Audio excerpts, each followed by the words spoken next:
오늘도 주의 은혜 앞으로 나오신 여러분을 진심으로 축복합니다. 오늘도 참된 말씀 안에서 참된 안식과 평안을 얻게 되는 그런 복된 시간이 되기를 바랍니다. 인생이라고 하는 것이 참 쉽지 않습니다. 저보다 훨씬 더 많은 세월을 사신 분들이 앞에 계셔서 그렇습니다마는 여러분이 지나온 인생을 돌이켜보면 참 쉽지 않았다라고 그렇게 이야기할 수밖에 없을 것입니다.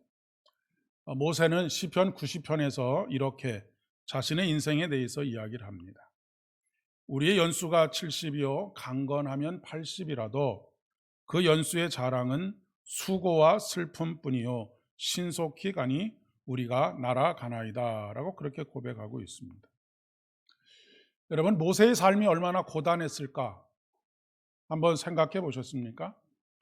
모세를 그냥 우리는 위대한 영웅, 위대한 지도자, 굉장한 능력을 가지고 있는 어떤 사람으로 생각만 하기 쉽지만 사실 모세의 인생은 굉장히 고단한 여정이었을 것이다라고 그렇게 생각합니다. 모세는 120년을 살았습니다. 그것도 마지막 40년은 참으로 고단한 삶을 살았습니다. 어떻게 보면 인생의 가장 어려운 시간이 광야 40년 동안의 시간이 아니었을까 싶습니다.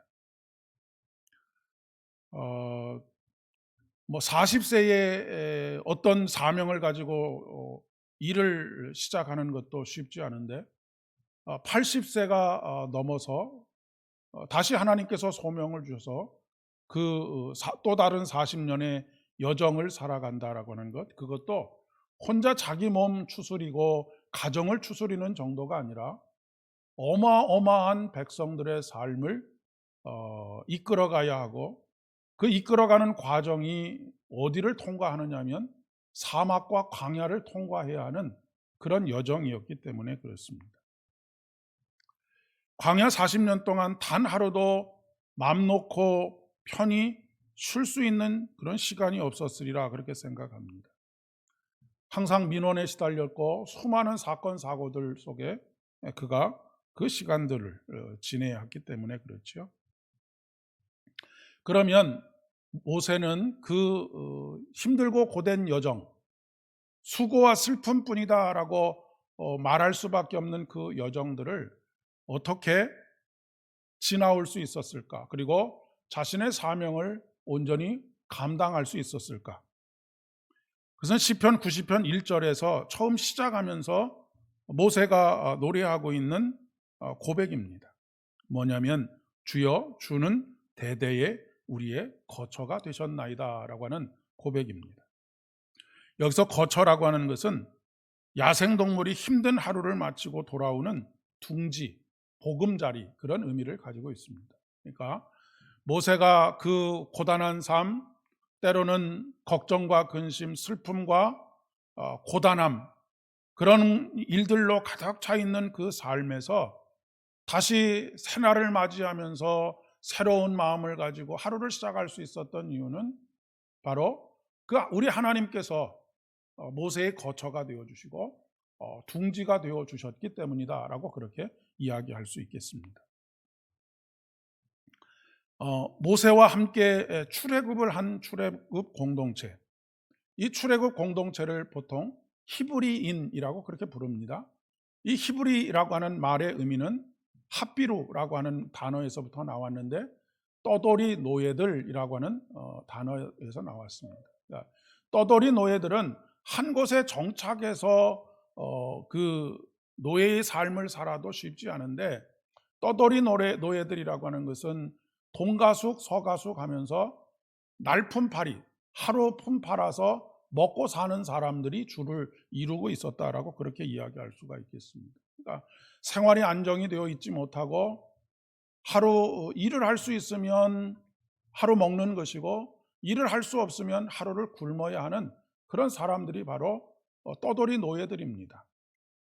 이 사람들의 삶이 얼마나 고단했을까라고 생각합니다.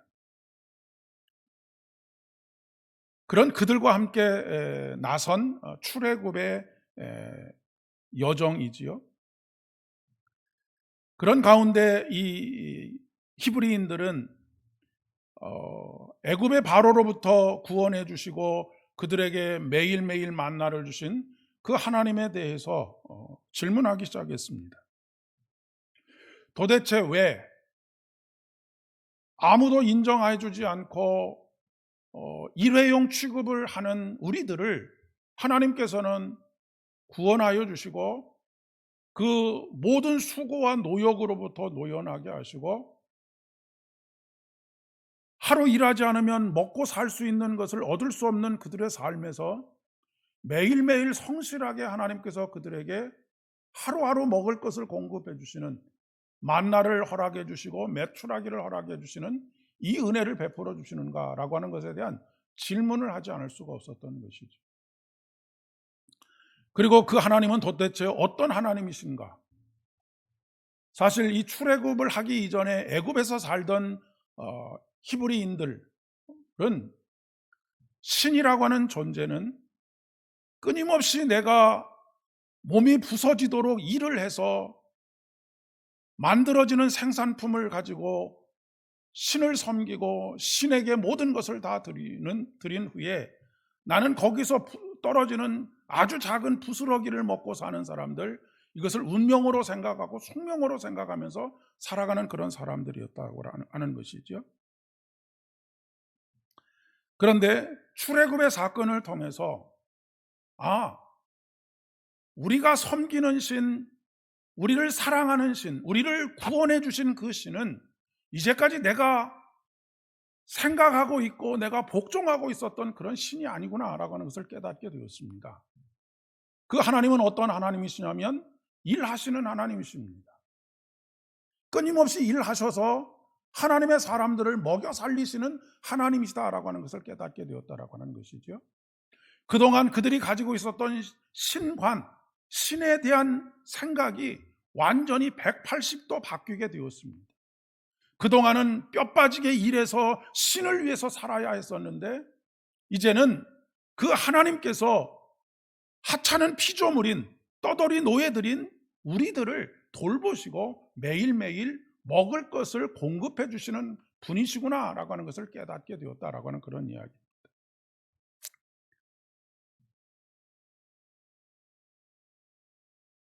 출애굽 공동체가 그렇게 하나님에 대해서 물어가는 가운데 그들은 그들의 조상들의 이야기들을 하나씩 전해 내려오던 그 조상들의 이야기, 그 조상들의 이야기는 아주 소수에 의해서 전해 내려왔을 것입니다. 그것이 바로 아브라함의 이야기, 이삭의 이야기, 야곱의 이야기, 요셉의 이야기입니다. 그리고 더 거슬러 올라가서 하나님께서 사람을 창조하신 창조의 이야기까지. 그런데 자기들이 노예 생활을 할 때는 그 당시에는 6일을 일하고 7일째 되는 날에 쉰다라고 하는 개념 자체가 없었습니다. 20일도 일해야 하고 30일도 일해야 하고 일이 있으면 끊임없이 일해야 되는 존재가 바로 떠돌이 노예들이었던 것이죠. 하루를 쉬면 먹고 살 수가 없기 때문에 어찌 됐든지 간에 일자리에 나가야만 하는 그런 상황이었던 것이죠. 그런데 그들의 조상 아브라함과 이삭과 야곱의 하나님, 그리고 거슬러 올라가서 첫사람 아담과 하와를 만드신 하나님은 처음부터 인간이 첫 번째 만나게 되었던 날이 어떤 날이냐면 하나님께서 열심으로 일주일 동안 일하셔서 인간을 위해서 모든 것을 다 준비하시고 6일째 사람을 만드시고 7일째 처음 사람이 맞이하게 된 날이 어떤 날입니까? 안식일입니다. 하나님께서 일하시고 인간에게 쉼을 허락하여 주시는 그런 하나님이시다라고 하는 것을 발견하게 되었다라고 하는 것이죠. 성경은 처음부터 끝까지 쉼에 대해서, 안식에 대해서 이야기하고 있습니다.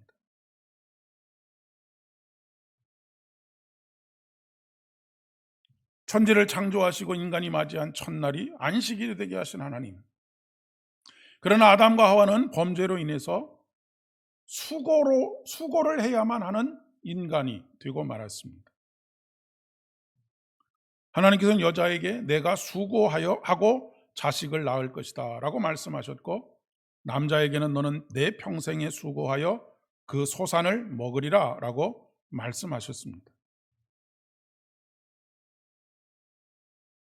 그리고 신약 성경에 와서 예수님께서는 우리를 이렇게 초대하시죠. 수고하고 무거운 짐진 자들아 다 내게로 오라, 내가 너희를 쉬게 하리라 말씀하십니다. 이것이 하나로 통으로 꿰어지는 것이죠. 이 아담의 범죄로 인해서, 인간의 범죄로 인해서 인간은 수고로이 살아갈 수밖에 없는 존재들이었는데, 이 수고로이 살아갈 수 없는 존재들을 쉼으로 초대하시는 분이 바로 우리 주님 예수 그리스도이시다라고 하는 말씀입니다.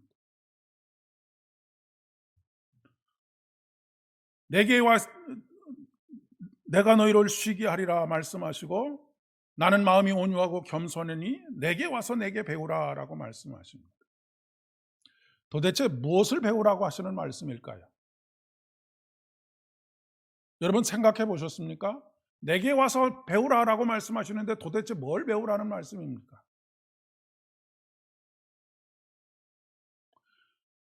성자 예수 그리스도께서 성부 하나님 안에, 그 안에 있는 기쁨으로 충만하고 생명으로 충만한 그것을 배우라라고 하는 말씀입니다.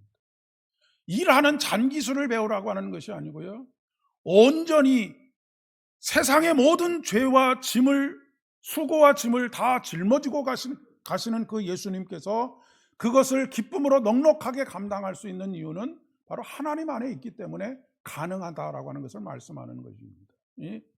그러니 뭘 배우라고 하는 거냐면 내 안에 사는 것, 그것을 배우라고 하는 것입니다. 주님 안에 있게 될 때 우리가 맺는 열매가 무엇이든지 간에 그 열매가 참으로 소중합니다. 왜냐하면 그 열매는 생명의 열매이기 때문에 그렇습니다. 썩어질 것을 거두는 것처럼 비참한 것이 어디 있겠습니까? 그런데 주 안에서 열매 맺지 못하면 그 열매 맺는 모든 것들은 다 썩어질 것들을 열매 맺는 것인데, 주 안에서 열매 맺는 것은 다 생명의 열매를 맺는 것이니까 그것이 우리에게 기쁨이 되고 감사가 되는 것이죠. 하나님 안에서 일하여서 1,000원을 버는 사람과 하나님 밖에서 일해서 10,000원을 버는 사람, 그러나 1,000원을 번 그 사람이 훨씬 더 행복할 수 있다라고 하는 것입니다. 왜요?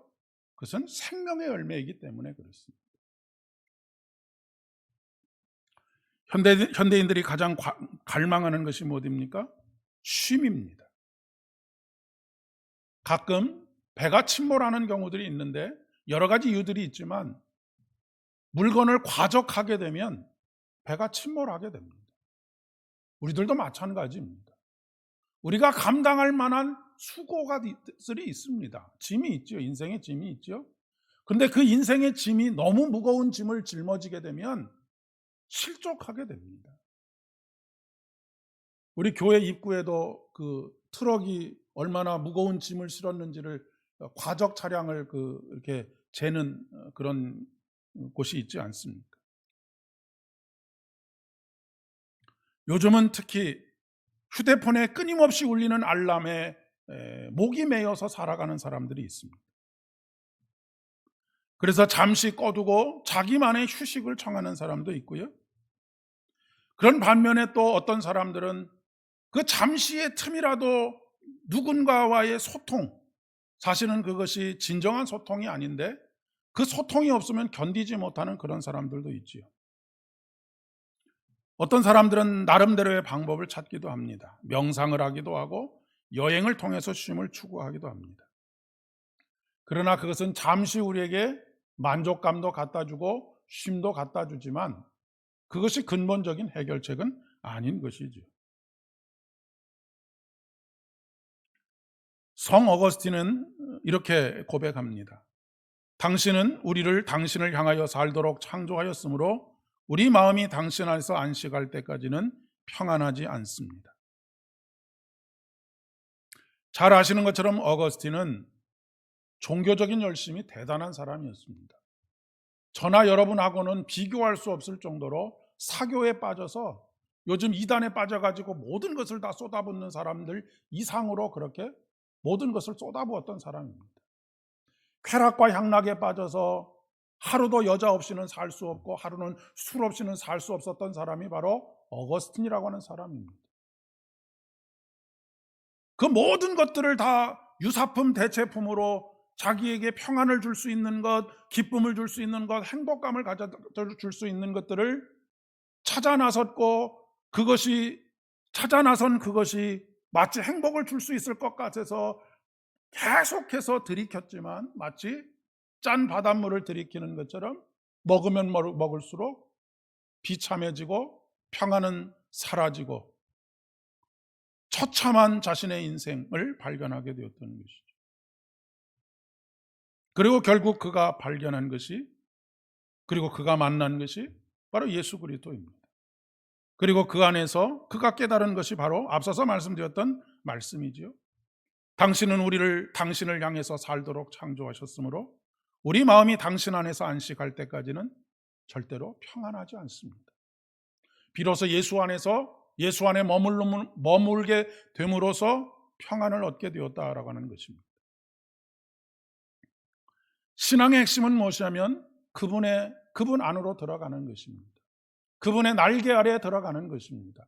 그분의 품 안으로 들어가는 것입니다.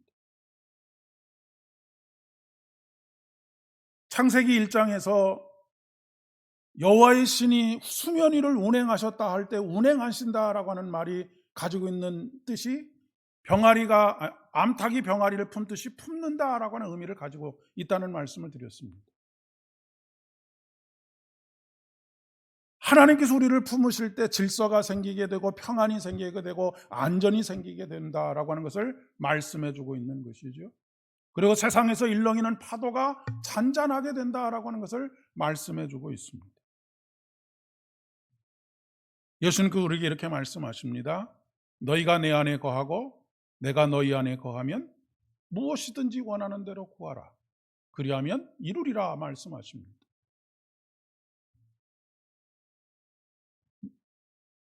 너희가 내 안에 거하고 내가 너희 안에 거하면 무엇이든지 원하는 데 구하라.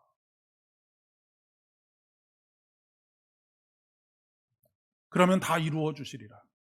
여기서 누가 일하시는 것입니까? 하나님께서 일하시는 것입니다. 그러니까 일의 성공과 실패의 핵심은 어디에 있느냐면 여호와 안에 있느냐의 핵심이 있는 것이죠. 하나님의 품 안에 있느냐라고 하는 것이 핵심이라고 하는 것입니다.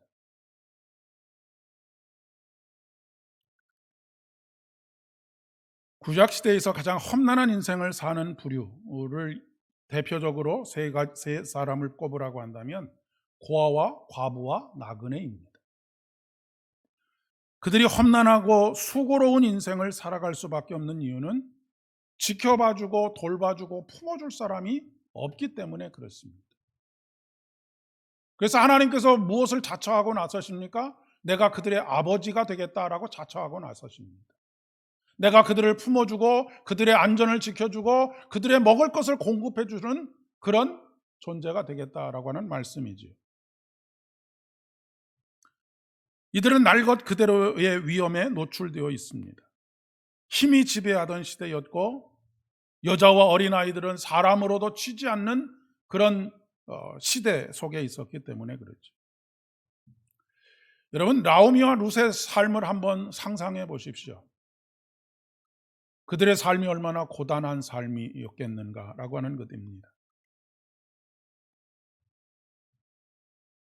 목구멍이 포도청이라고 하는 말이 있지 않습니까? 목구멍이 포도청이다라고 하는 말은 먹고 살기 위해서 포도청에, 지금으로 이야기하면 감옥이 되겠죠.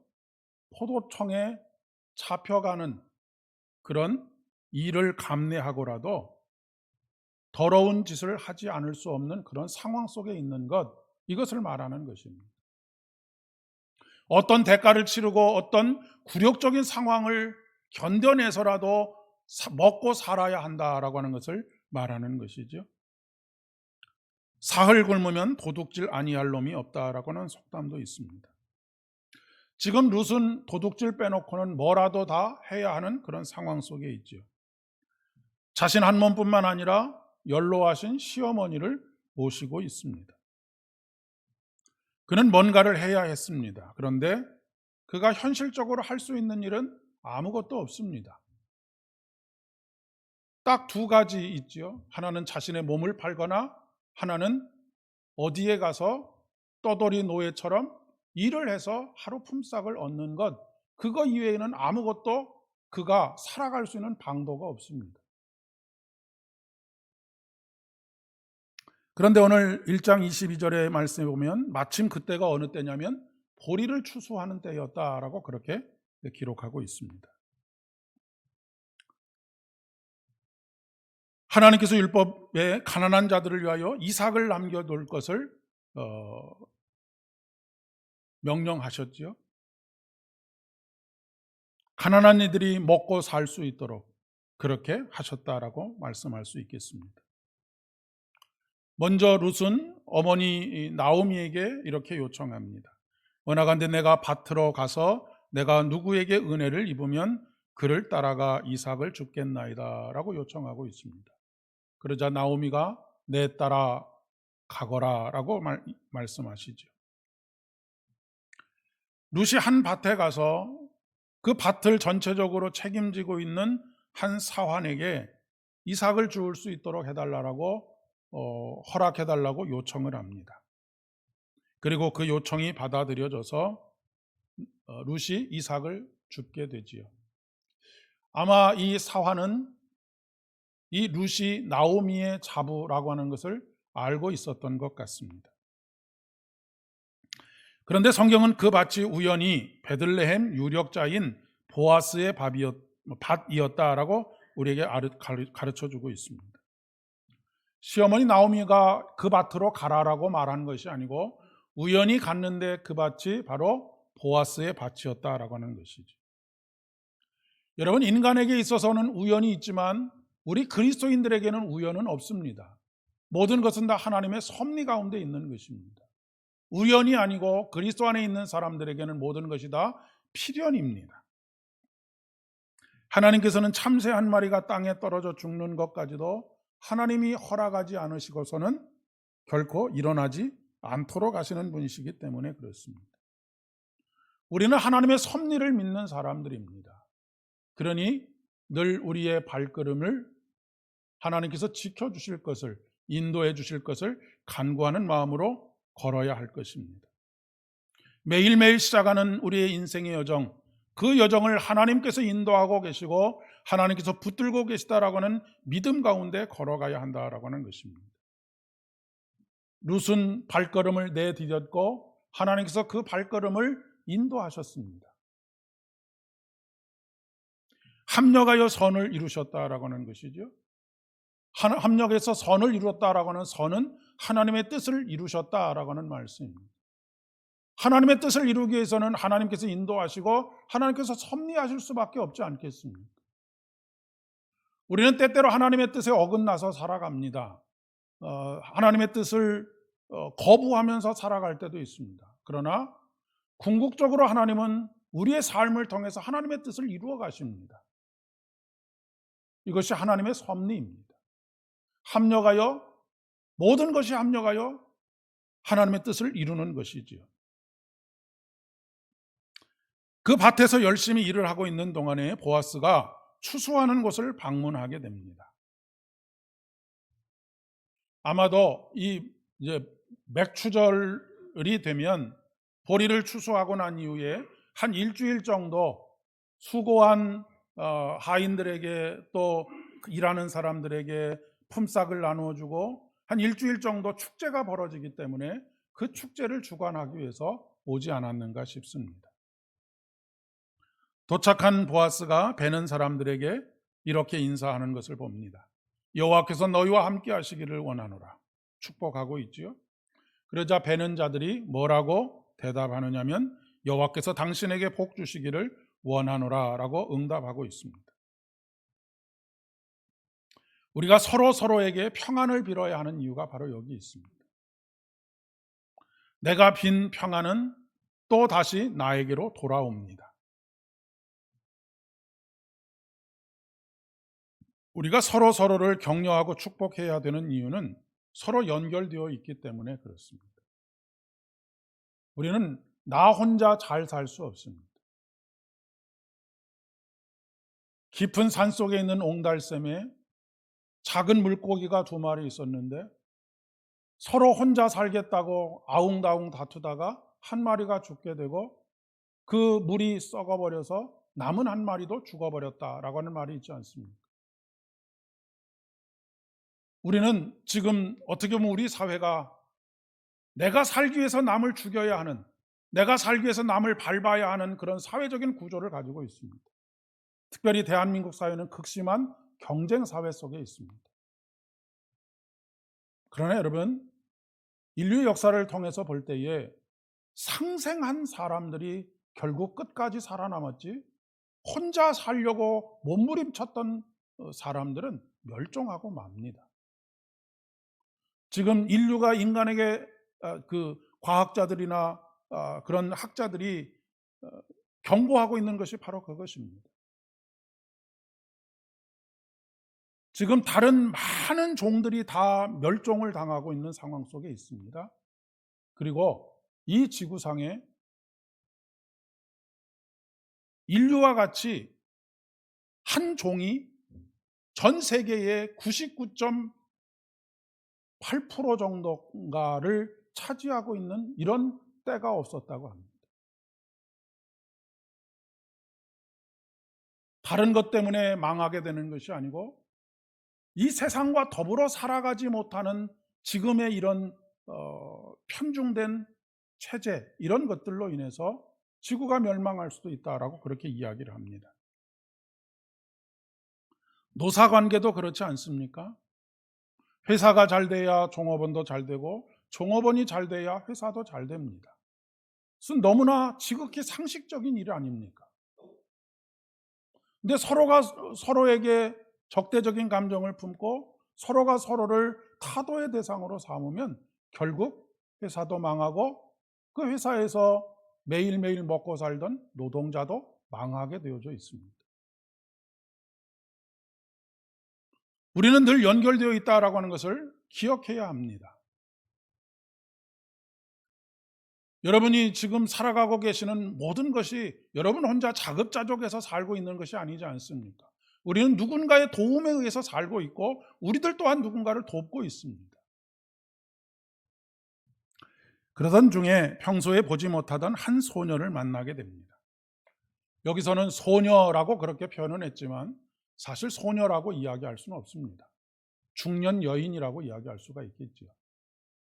보통 이 당시에 그 결혼 연령이 여자들 같은 경우에 13살, 14살 정도였었으니까 한 10년 정도 결혼 생활을 했다고 하면 지금 한 23, 24 정도가 됐을 것이다 라고 생각을 하고, 그 당시에 수명이 40세가 채 되지 못하고 한 35세 어간이었기 때문에 어엿한 중년의 여인이라고 이야기할 수가 있겠습니다. 사실 베들레헴이라고 하는 동네는 굉장히 작은 동네입니다. 웬만하면 다 알고 사는 그런 동네입니다. 지금은 그러니까 예수님 당시에는 이 베들레헴의 인구가 한 2만 8천 명 정도 됐었다고 하는데 이 룻 시대, 사사 시대에는 베들레헴의 인구가 한 1,000명 정도밖에 되지 않았을 것이다 라고 그렇게 역사학자들이 추측합니다. 그러면 여러분 1,000명이면 뭐 거의 누구 집에 숟가락이 몇 개 있는 것까지 다 알고 지내는 그런 사이들 아니겠습니까?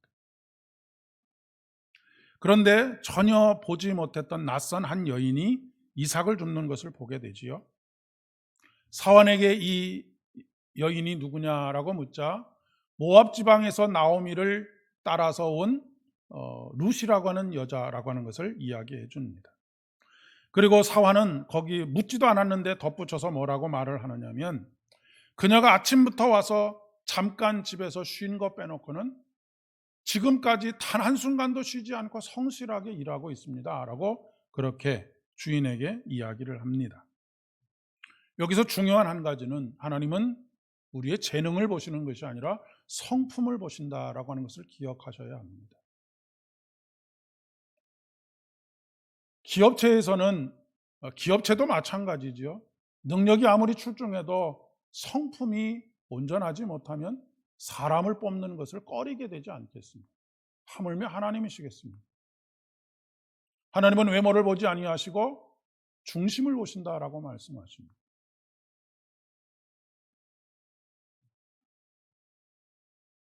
교회 생활을 열심히 하는 것도 중요하지만 주변 사람들에게 좋은 평판을 받는 것이 참 중요합니다. 주변 사람들에게는 인정을 받지 못하면서 열심히만 한다라고 하면 오히려 공동체를 어렵게 만드는 그런 결과들을 나타낼 수도 있기 때문에 그렇습니다. 성품은 타고난 것이기도 하지만 성령께서 우리에게 열매 맺게 하시는 아주 귀한 열매입니다. 사랑과 희락과 화평과 오래 참음과 자비와 양선과 온유와 절제가 바로 그것입니다. 여기서 하나님께서 룻과 보아스를 통해서 예수 그리스도가 나게 하신 것, 그것은 룻의 성품을 사용하신 것이기도 하지만 보아스의 성품을 사용하신 것이기도 합니다. 하나님께서 보아스를 메시아의 조상으로서 그렇게 사용하신 이유는 그가 유력자였기 때문이 아닙니다. 땅이 많고 재산이 많아서 그를 사용하는 것이 아닙니다. 그의 성품을 보셨다라고 이야기할 수가 있겠습니다. 앞서서 사환들을 만나고 별을 베는 자들을 만난 때도 축복하고 격려하는 그런 인사말을 나누는 것과 마찬가지로 보아스는 사환에게 룻이 다른 밭에 가서 이삭을 주우러 다니지 않도록 해라. 그리고 이 밭에서만 줍도록 해라 라고 그렇게 이야기를 합니다. 왜냐하면 모든 밭의 주인들이 다 보아스와 같은 성품을 가지고 있는 것이 아니기 때문에 그렇습니다. 더더군다나 지금 우리 사회도 그렇지만 사회적 약자에 대한 경멸과 멸시들이 팽배한 시대가 바로 이런 시대입니다. 힘이 압도하는 시대이죠.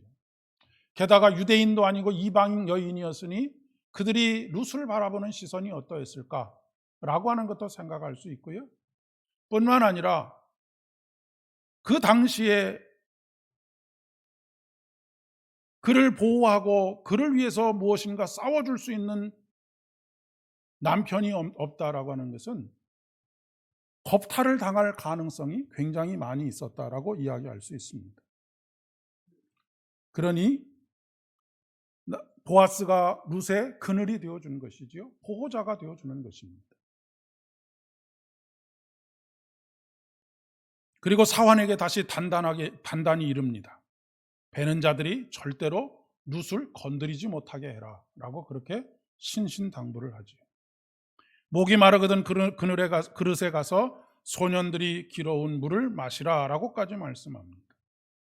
이게 무슨 대단한 일이냐라고 생각하실지 모르겠지만 물을 기른다라고 하는 것은 그 당시에 우리는 지금 수돗물을 틀기만 하면 물이 나오지만 물을 기르러 몇 킬로씩 걸어갔다 와야 하는 것이 이 당시에 이 사람들의 일이기 때문에 물을 나눠준다는 것, 작은 자에게 냉수 한 그릇을 건네는 것이 하찮은 것을 하는 것이 아닙니다.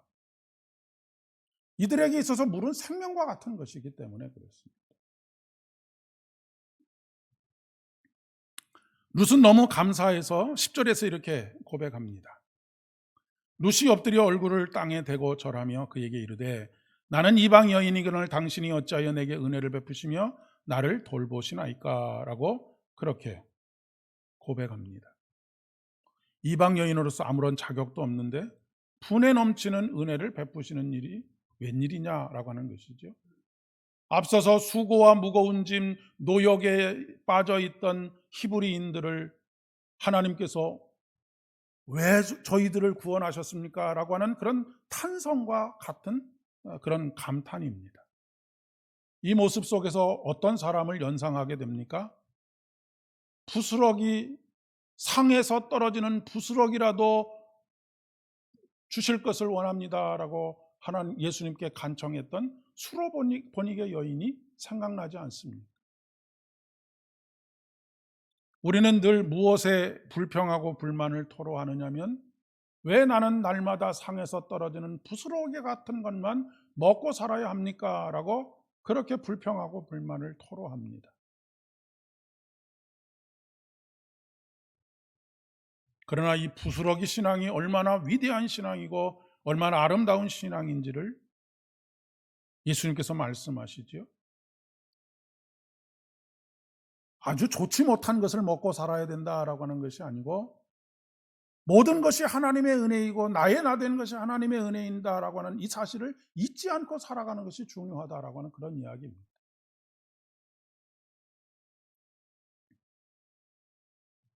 보아스가 왜 이렇게 은혜를 베풀었습니까? 11절에 보니까 루시 시어머니를 잘 섬기고 여호와 신앙을 가지고 이스라엘 백성에게로 왔기 때문입니다. 이미 그 소문이 베들레헴에 파다하게 퍼지게 됐던 것이죠. 하나님은 우리를 다 알고 계십니다. 우리가 숨어서 무엇인가를 해도 하나님은 알지 못하시리라, 사람들도 알지 못하니 괜찮겠지라고 하는 것도 하나님은 다 알고 계십니다. 그리고 우리의 삶에 우리가 하나님께 선을 행하고 하나님의 뜻을 따르려고 애쓰는 것도 아십니다. 우리가 연약한 것도 다 아시고, 그러기에 우리가 어떤 결과를 맺느냐라고 하는 것에 상관없이 우리에게 은혜를 베풀어 주시는 분이십니다. 그리고 오늘 말씀의 마지막 결론과 같은 말씀입니다. 12절 우리가 함께 다시 한번 읽어보겠습니다. 12절입니다. 시작. 여호와께서 내게 행한 일에 보답하시기를 원하며 이스라엘의 하나님 여호와께서 그의 날개 아래에 보호를 받으러 온 내게 온전한 상 주시기를 원하노라 하는지라 말씀하십니다. 그의 날개 아래에 보호를 받으러 온 내게 온전한 상 주시기를 원하노라. 오늘도 주의 날개 그늘 아래로 모여든 여러분들에게 하나님께서 상 주시기를, 은혜 베풀어 주시기를 간절히 축복합니다. 요즘은 개근상이라고 하는 것을 별로 소중하게 여기지 않는데, 여러분 예전에는 개근상이 최고의 상 아니었습니까? 우등상이 최고의 상이라기보다는 개근상을 최고의 상으로 그렇게 여겼습니다. 하나님의 은혜 앞으로 성실하게 나오는 것, 그분의 날개 그늘 아래로 성실하게 나와서 그분의 품에 안기는 것, 이것이야말로 최고로 하나님께서 소중히 여기시고 상을 베푸시는 것이다 라고 하는 것을 말씀하고 있는 것이죠. 우리 인생에도 하나님의 날개가 필요합니다.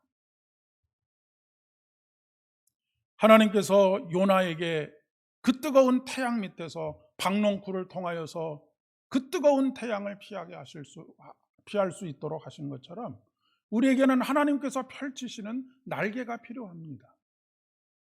그 날개 그늘 아래 들어갈 때 쉼을 얻을 수 있고 안전을 얻을 수 있고, 그리고 그 날아오르는 독수리와 같이 날아오르는 부활의 생명의 역사들 속에서 함께 날아오를 수 있는 그런 귀한 은혜를 얻을 수 있는 것이죠.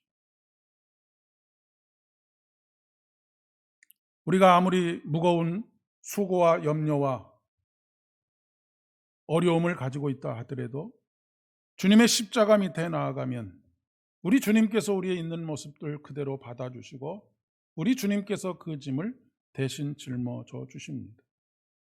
앞서서 말씀드린 것처럼 수고하고 무거운 짐진 자들아 다 내게로 오라, 내가 너희를 쉬게 하리라.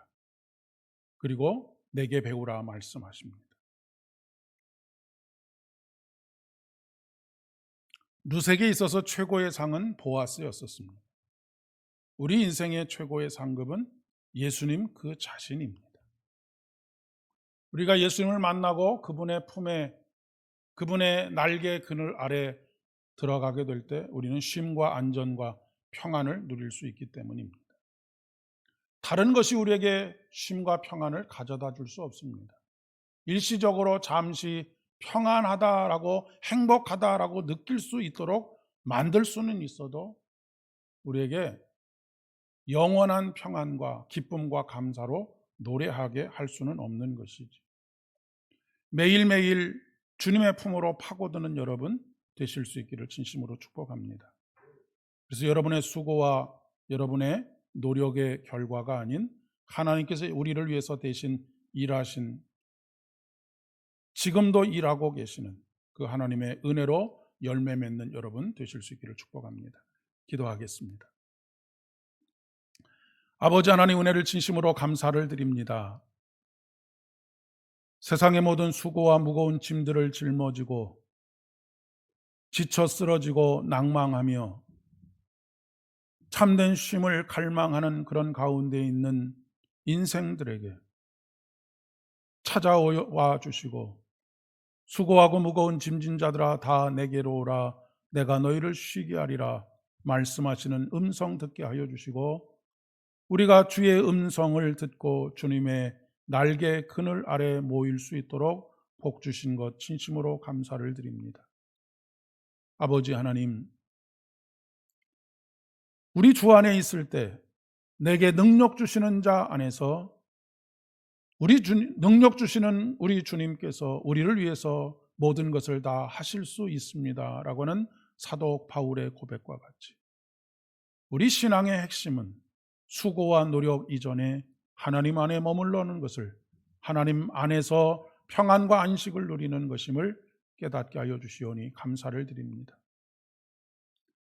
인생의 첫날부터 우리를 쉼으로 초대하셨고, 인생의 마지막 순간, 그 순간에도 주 안에서 영원히 안식하게 하시는 하나님, 매일매일의 삶의 여정 속에서 우리의 걷는 발걸음마다 은혜를 허락하여 주옵시고, 우리의 마음이 주의 평안으로 충만케 하여 주셔서 감사와 기쁨이 넘치는 복된 믿음의 여정 될 수 있도록 도와주시옵소서. 이제는 우리 주님 예수 그리스도의 은혜와 아버지 하나님의 극진하신 사랑하심과 성령 하나님의 위로하심과 교통하심이 오늘도 주의 품을 파고들어 주의 날개 그늘 아래 거하는 평안과 기쁨으로 다시 삶의 자리로 돌아가는 사랑하는 모든 성도님들의 머리 위에와 가정과 일터와 사업장들 위에, 우리 삼보교회 위에 이제로부터 영원까지 함께 하옵시기를 간절히 축원하옵나이다. 아멘.